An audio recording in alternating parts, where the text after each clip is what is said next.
हाँ देखिए, जैसा कि हमारा न्यूमेरिकल कंटिन्यू चल रहा है, ठीक है ना। आप लोग थ्योरी तो पढ़ ही ले रहे हैं, ठीक है, आसानी से थ्योरी घर पे पढ़ ले रहे हैं। यहाँ पर क्वेश्चन दिया हुआ, in a parallel plate capacitor with air between the plates has an area of, ये दो पैरेलल प्लेट कैपेसिटर है, ठीक है ना। ये पैरेलल प्लेट कैपेसिटर है, इस पे चार्ज अगर मान ले प्लस प्लस, इस पे चार्ज माइनस माइनस, ठीक है ना। इसका जो एरिया दिया हुआ है वो कितना है, 6 into 10⁻³ metre square, and the distance between the plates is, इसके बीच का जो डिस्टेंस है वो कितना 3 मिलीमीटर है, ठीक है। Calculate the capacitance as we know that the clearly C is equals to epsilon not A divided by D, ठीक है ना। ये क्या होता है, कैपेसिटेंस ऑफ पैरेलल प्लेट्स, ठीक है ना। C is equals to epsilon not A divided by D। अगर यहाँ पे हम एप्सिलॉन नॉट के बारे में बात करें तो 8.85 इंटू 10⁻12, और अगर एरिया के बारे में बात करें तो इसका एरिया कितना दिया हो, 3 मिलीमीटर स्क्वायर। मिलीमीटर का मतलब 10⁻³ का स्क्वायर, ठीक है ना, 10⁻³ का स्क्वायर करना पड़ेगा। और यहाँ पे इनके, सॉरी ये एरिया नहीं था, सॉरी, एरिया कितना दिया हुआ था 6 इंटू 10⁻³ मीटर स्क्वायर, और इनके बीच का जो डिस्टेंस था वो कितना था 3 मिलीमीटर, तो 3 इंटू 10⁻3, ठीक है ना। मिलीमीटर को मीटर में कन्वर्ट करेंगे तो 3 इंटू 10⁻3 मीटर, ये मीटर स्क्वायर, ठीक है ना। ये 3 टू जा 6 चला जाएगा।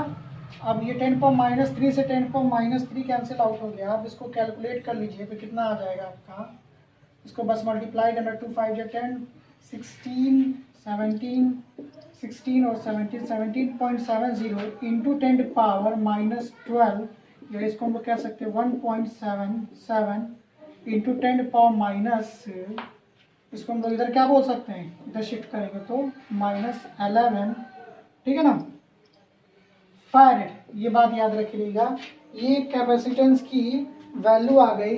या इसको हम लोग सीधा सीधा ये भी बोल सकते हैं 1.8, इसको हम लोग 1.8 क्या बोल सकते हैं, पिको फैरेड, सॉरी 10⁻12 लिखना होगा ना, 10⁻12, ये कितना हो जाएगा आपका 1.8 पिको फैरेड, ठीक है, ये सही था, ठीक है ना, 10⁻11। और इसको अगर हम लिखना चाहें तो 18 पिको फैरेड लिख सकते हैं, क्या लिख सकते हैं, 18 पिको फैरेड, याद रखिएगा, ठीक है ना। ये बात याद रखिएगा कि कैपेसिटेंस की वैल्यू कितनी आ गई, 18 पिको फैरेड है। अब यहाँ पे अगर हमें कैपेसिटेंस की वैल्यू पता चल गई है तो इस पूरे सिस्टम को कनेक्ट किया गया किससे, calculate capacitance when connected to 100 volt supply, find charge on each plate. यानी कि जब इसको हम 100 वोल्ट के सप्लाई से कनेक्ट करेंगे, as we know that Q is equals to CV, ठीक है ना। तो यहाँ से C की वैल्यू कितना 18 इंटू 10⁻12, और वोल्ट कितना, वोल्टेज कितना 100 वोल्ट से सप्लाई करना है इसको, तो इंटू 100।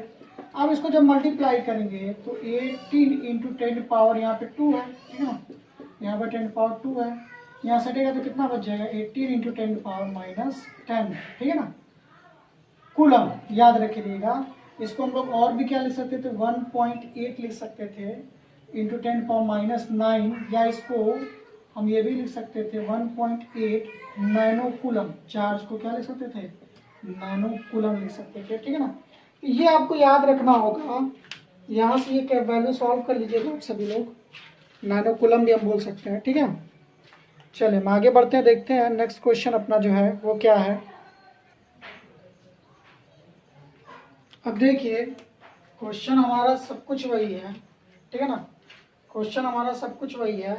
अब इस क्वेश्चन में बोला है कि जैसे कि ये हमारा कैपेसिटर था 2.9 वाले में, ये कैपेसिटर था, तो कैपेसिटर के बीच में हमने डाइलेक्ट्रिक स्लैब इंसर्ट कर दिया, ठीक है ना, dielectric slab whose value K is equal to 6 है, ठीक है ना।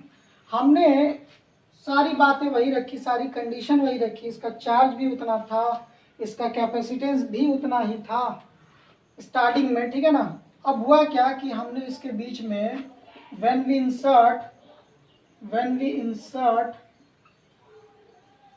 a dielectric slab, यानी कि K is equals to 6 material between them, जब हमने इसके बीच में K is equals to 6 वाला डाइलेक्ट्रिक स्लैब वाला मटेरियल इसके बीच में इंसर्ट कर दिया, तो बताइए कैपेसिटेंस पे क्या फर्क पड़ेगा। As we know that clearly the capacitance will be k times, और ये कह सकते हैं the capacitance will be that times of the given dielectric slab. बात समझ में आ रही है? यानी कि the capacitance is equal to, suppose कर लीजिए कि ये सी डैश हो जाएगा, ठीक है ना, तो के सी, यानी कि हमारा स्टार्टिंग में के कितना टाइम्स इंक्रीज हो जाएगा, के times of the original capacitance. ये कौन सा कैपेसिटेंस था? ओरिजिनल कैपेसिटेंस था। तो कितना है 6, और इसमें कैपेसिटेंस कितना 18 पिको फैरेड। यानी इसको सॉल्व कर लेंगे तो 54 पिको फैरेड 108 108 पिको फैरेड ये हो जाएगा। ये आपका कैपेसिटेंस कितना बन जाएगा? 108 पिको फैरेड। ये बात याद रखिएगा। तो कैपेसिटेंस आपका इंक्रीज हो गया, ठीक है ना। कैपेसिटेंस कितना टाइम इंक्रीज हो गया? तो कैपेसिटेंस 6 टाइम्स इंक्रीज हो जाता है, या उतना ही टाइम्स इंक्रीज होता है जितना कि डाइलेक्ट्रिक स्लैब मटेरियल की वैल्यू दी रहती है। हम जानते हैं कि जब भी डाइलेक्ट्रिक मटेरियल को किसी कैपेसिटर के बीच में इंसर्ट करते हैं तो कैपेसिटेंस इंक्रीज कर जाता है, ठीक है ना। तो कैपेसिटेंस इंक्रीज करने के बहुत सारे तरीके हैं, ठीक है ना। यहाँ पे तो डाइलेक्ट्रिक स्लैब से ही काम चल जा रहा है, ठीक है। या तो नेगेटिव पोटेंशियल अप्लाई कर दीजिए तो भी कैपेसिटेंस इंक्रीज कर जाएगा। तो as we know that clearly from second condition the charges will also increase. If increase the capacitance then charges is also increases, ठीक है ना। Means potential is also increases. अगर पोटेंशियल यानी कि हम चार्ज को और ज्यादा स्टोर करा सकते हैं उसके अंदर, ठीक है ना। तो चार्जेस के बारे में अगर हम बात करें तो Q इज इक्वल टू कितना हो जाएगा? C डैश V, क्योंकि अभी भी इसको हमने कितने वोल्ट से कनेक्ट किया? अभी भी 100 वोल्ट से कनेक्टेड है। फर्स्ट केस में, फर्स्ट कंडीशन में इसमें अभी भी किससे कनेक्टेड है? 100 वोल्ट से। तो C डैश की वैल्यू कितनी? 108 इंटू वी की वैल्यू कितना? 100। इसको मल्टीप्लाई कर दीजिए तो चार्जेस की वैल्यू आपकी निकल के चली आएगी, ठीक है ना। इसको कैलकुलेट कर लीजिएगा। ये आपका हो जाएगा 10800। ये आपका 100 क्या है? पिको फैरेड था, ठीक है ना। तो इसको हम थोड़ा सा ऐसे लिख देते हैं, ये ज़्यादा बेहतर रहेगा। 100 सी डैश, इसको हम लोग पिको फैरेड को और भी क्या लिख सकते थे? 1.08 इंटू 10⁻−10 फैरेड लिख सकते थे, ठीक है ना। इसको हम 1.08 इंटू 10⁻−10, और v की वैल्यू कितना? 100। तो इसको कैलकुलेट कर लेंगे तो कितना हो जाएगा बेटा आपका? ये आपका हो जाएगा 1.08 इंटू 10⁻−8 कूलम। बात समझ में आ रही है ना। ये इतना चार्ज हो जाएगा सेकेंड केस में Q डैश, ठीक है ना। जब कैपेसिटेंस बढ़ेगा तो चार्ज भी क्या हो जाएगा? स्टोरिंग कैपेसिटी चार्ज की भी बढ़ जाएगी। ये इतना टाइम हो जाएगा, ठीक है ना। आप इसको अगर हम लोग और कैलकुलेट करें, इसको अगर हम लोग और कैलकुलेट करने की कोशिश करें तो ये आपका, अब नेक्स्ट देख लेते क्या पूछा है इसमें। पूछा अब आपसे कि while the voltage supply remains the same after the connection and after the disconnection, ठीक है ना। तो आफ्टर द कनेक्शन हमने देख लिया ये कितना होता है, और जब डिसकनेक्ट करेंगे तो हम लोग क्या देखेंगे, ठीक है ना। कनेक्शन के बाद हमने देख लिया, ये फर्स्ट केस था जब इसको 100 वोल्ट सप्लाई से कनेक्टेड किया गया था, ठीक है ना। ये फर्स्ट वाला का आंसर था। अगर जब हम डिसकनेक्ट करेंगे तो क्या होगा देख लेते हैं। जब हम इसको डिसकनेक्ट कर देंगे तो एक बार याद रखिएगा, एक बार अगर कैपेसिटर चार्ज हो चुका है, एक बार कैपेसिटर अगर चार्ज हो चुका है तो अगर हम वोल्टेज को हटा लें तो दैट डजंट मैटर कि ये मैटर नहीं करता कि चार्ज डिक्रीज हो जाएगा। चार्ज तो उतना का उतना ही रहेगा, ठीक है ना। ये बात याद रखिएगा, यानी कि कैपेसिटेंस भी आपका बढ़ गया और चार्ज भी आपका बढ़ गया, ठीक है ना। कैपेसिटेंस उतना ही होगा, कैपेसिटेंस तो उतना ही होगा, क्योंकि के मतलब सी डैश इक्वल टू के सी। ये सेकंड केस है जब 100 वोल्ट सप्लाई को डिस्कनेक्ट कर दिया गया। तो डिस्कनेक्ट करने से कैपेसिटेंस पे क्या फर्क पड़ता है, क्योंकि डाइलेक्ट्रिक स्लैब तो अभी भी है ना। तो डाइलेक्ट्रिक स्लैब कितना था 6, और स्टार्टिंग में कैपेसिटेंस कितना था 18, यानी 108 पिको फैरेड ये आया था। अब जब इसको हमने कैलकुलेट कर लिया तो चार्ज पे भी कोई फर्क नहीं पड़ा। चार्ज अभी हमने कितना निकाला था? चार्ज अभी हमने निकाला था 100। चार्ज हमने निकाला था कितना? चार्ज देखिए स्टार्टिंग वैल्यू चार्ज की कितनी दी हुई थी? चार्ज की वैल्यू दी हुई थी, हाँ वही जो हमने निकाला था अभी। कितना निकाला था? 1.8 इंटू 10⁻−8 कूलम, ठीक है ना। ये हमने चार्ज की वैल्यू 1.08 था ना, ठीक है कोई बात नहीं। इसको 1.8 इंटू 10⁻9 लिख दीजिए कूलम। ये इतना चार्ज हो गया था। अब आपसे पूछा है कि बताइए कि the potential difference between the capacitor plates, potential difference कितना हो जाएगा? तो पोटेंशियल डिफरेंस हम जानते हैं कि स्टार्टिंग वाले पोटेंशियल का 1/k टाइम्स हो जाता है, 1/k टाइम्स। बात समझ में आ रही है ना, 1/k टाइम्स, यानी कि इसको हम लोग बोलते स्टार्टिंग में पोटेंशियल v था तो v/k टाइम्स, ठीक है ना। याद रखिएगा कैपेसिटेंस k टाइम्स होता है और पोटेंशियल क्या होता है 1/k टाइम्स हो जाता है, यानी कि पोटेंशियल को जब हम हटा देंगे तो पोटेंशियल डिक्रीज हो जाता है, ठीक है ना। कितना था 100 था और इसको किससे कनेक्ट कर दिया था 6 से, तो इसको कितना 6 ठीक है ना, कितना बचेगा 16.66 समथिंग आएगा, ठीक है ना वोल्ट। यानी कि याद रखिएगा पोटेंशियल डिक्रीज हो जाएगा बट कैपेसिटेंस या चार्ज डिक्रीज नहीं होते, क्योंकि बैटरी एक बार चार्ज हो जाती है, कैपेसिटर एक बार चार्ज हो जाता है तो वो डिस्चार्ज नहीं होता। देखिए, a 12 picofarad capacitor is connected to a 50 volt battery.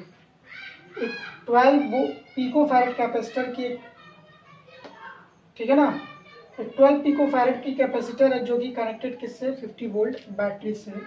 How much electrostatic energy store in the capacitor, as we know that यहाँ पे दिया हुआ जो कैपेसिटर की वैल्यू दिया हुआ है, कैपेसिटेंस की वैल्यू दिया हुआ है 12 पिकोफैरेड है, तो पिकोफैरेड का मतलब 12 इंटू 10⁻⁻12 फैरेड, ठीक है ना, याद रखिएगा।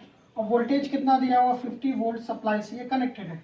अब हमारे पास एनर्जी स्टोर्ड के 3 फार्मूले हैं, ठीक है ना, बट बेसिक सा फार्मूला जो है वो एनर्जी स्टोर्ड लिखेंगे, energy stored in the capacitor, कितना होता है हाफ CV²। अब इसको हाफ C की वैल्यू कितना 12 इंटू 10⁻⁻12 और वोल्टेज की वैल्यू कितना 50 इंटू 50। तो जब आप इसको कैलकुलेट करेंगे तो ये वैल्यू आपको दे के जाएगा 1.5। यहाँ पे देखिए 26, ये 6 टाइम्स में चला जाएगा, 50 का 50 में मल्टीप्लाई करेंगे तो कितना हो जाएगा 2500 और इंटू 6 यानी कि इंटू 100 का मतलब 10⁻2 इंटू 10⁻⁻12, ठीक है। अब इसको कैलकुलेट करेंगे तो कितना हो जाएगा ठीक है ना, इंटू 10⁻⁻10 बचेगा। इसको और कैलकुलेट कर लीजिएगा, पॉइंट यहाँ पे लगा दिया तो 1.5 इंटू 10⁻⁸ जूल। याद रखिएगा इलेक्ट्रोस्टैटिक एनर्जी स्टोर्ड या electrical energy stored in the capacitor कितना होता है हाफ CV²। इसका डेरिवेशन बहुत ईजी है, ठीक है ना, आप जानते भी है करना किसको कैसे करना होता है। तो इसको नोट डाउन करिएगा। देखिए हमारे कंटिन्यू जो है न्यूमेरिकल वाले वीडियो आ रहे हैं, ठीक है ना, आप इसको लगाइए क्योंकि अभी बहुत सारे न्यूमेरिकल डिस्कस करने बाकी हैं, क्योंकि इस चैप्टरों से सिर्फ न्यूमेरिकल ही पूछता है, बहुत ज़्यादा पॉसिबिलिटी होती है न्यूमेरिकल पूछने के चांसेस, ठीक है। तो हम एनसीईआरटी के हर एक न्यूमेरिकल को अटेम्प्ट करेंगे जहाँ तक पॉसिबल हो सकता है, ठीक है। इसको नोट करिए।